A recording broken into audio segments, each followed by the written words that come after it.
time it was. At that time you could call the operator and get the time. You can't do that anymore. But I bothered the hell out of her, even though there were 3 clocks in the room and a watch on my wrist. I wanted to check time, and the wedding wasn't in the morning, it was 2:30 in the afternoon. And but I didn't get much sleep that night. But during the wedding we were supposed to sing the Lord's Prayer. My wife had a beautiful voice. And I could sing too, but not at that wedding. I couldn't. My gum got caught to my upper teeth and my lips would not move. It was totally stuck. And fortunately she was able to sing the Lord's Prayer and I was able to mouth maybe a few words, but it scared the hell out of me. And I don't think I would ever get married again. Maybe that's the reason it's lasted 43 years. but I'd never, you know, it was a terrible experience for me. I mean, a total terrible experience. After we said our vows and walked down the aisle, it seemed like the clouds parted and I started enjoying it. But up until that time, it wasn't any fun at all. So I have a lot of sympathy for anyone that has to go down an aisle that long and then wait up there while they take those funny little steps. And every wedding that I shoot, I think about the wedding that I went through, and I wish everyone better luck than I had at that time. But that was not a fun thing. It really was.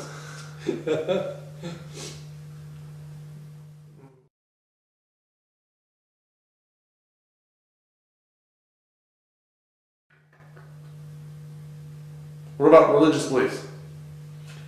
Well, the beliefs I have, I think, are totally different than that anyone else has. I believe in a supreme being, but I don't believe in the type of religion that most Christians have, or Hindus, or any other religion. I believe there is a supreme being. I think the Bible was written by wise men, some very smart men, that felt that they should provide a guidance for mankind. I believe if everyone were to live by the words in the Bible, it would be a much greater world than it is today. The 10 Commandments, I think, are some of the brightest, most wonderful words ever written. And I think they were written as a guide for all mankind to follow. And I believe they were divinely inspired, but I don't believe the exact way everything was written. The Bible was written by man, perhaps with divine intervention. You know it was written by man because it places a woman in her place. Even the verbiages of the wedding vows today place the man above the woman. That's a belief of the Arabs. It's a belief that goes way back to Jesus' time. So there's a lot of things I do believe in, but there's a lot of things that I don't believe the Bible verbatim. I believe the Bible was written as a guidance for men and women to be good people, to be kind to each other, and to obey basic rules of mankind. I'm not sure that Moses walked down the mountain with carved stone. I think there's a lot of things that are written to glorify God and to make people believe more in God perhaps than they would otherwise. I've seen religion do some very, very, very good things, and I've seen religion abused by ministers, and it's being abused by ministers today. When I was in Chile, when I was in South America, there were a lot of American ministers begging for dollars that people in those countries could not afford. There was one minister that was stopped getting on a plane because he hadn't paid that country's taxes for the monies that he had taken from poor people. And I've seen houses in Chile that had dirt floors. I've seen women sweep dirt floors with a broom and actually almost make a basement. Houses that were a foot below the original level because they swept and swept and swept. Their children were clean, their house was clean, and American ministers were over there stealing money under the name of God. And it's happening still today. There was a minister from Louisiana, Bob Harrington was his name, and a friend of mine helped build a church nearby, Crossroads Community Church.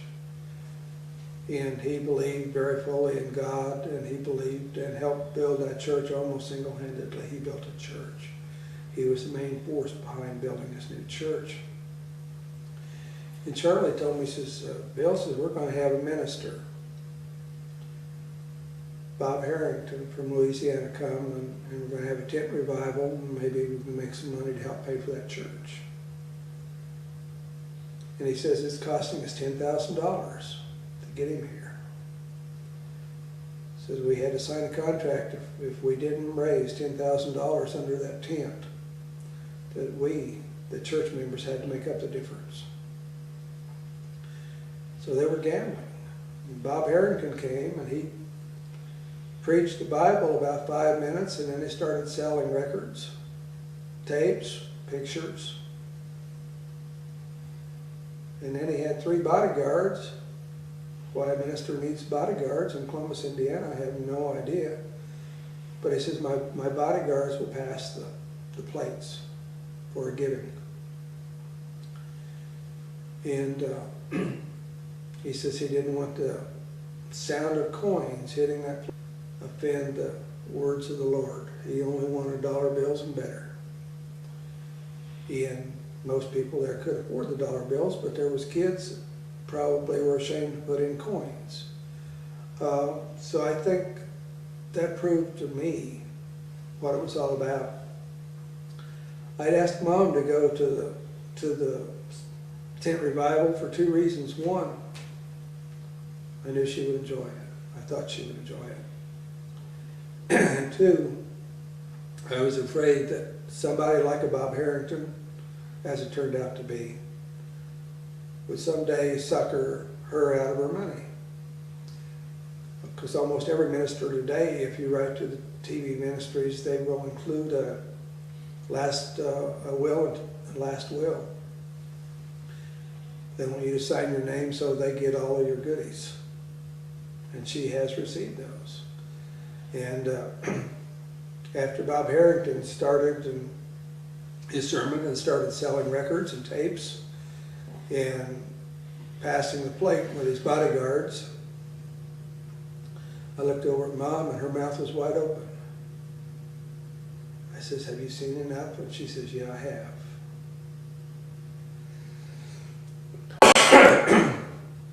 She learned the hard way. Not all ministers are honest. This one certainly wasn't. The ones that I saw speaking fluid Spanish in South America were not honest ministers. They were stealing money from very, very poor people. I saw it in Venezuela. I saw it in Chile. I saw it in Northern Africa. They were all over the place. And I saw poor people. There were a few rich people, a few people with money, but there were a lot of poor people.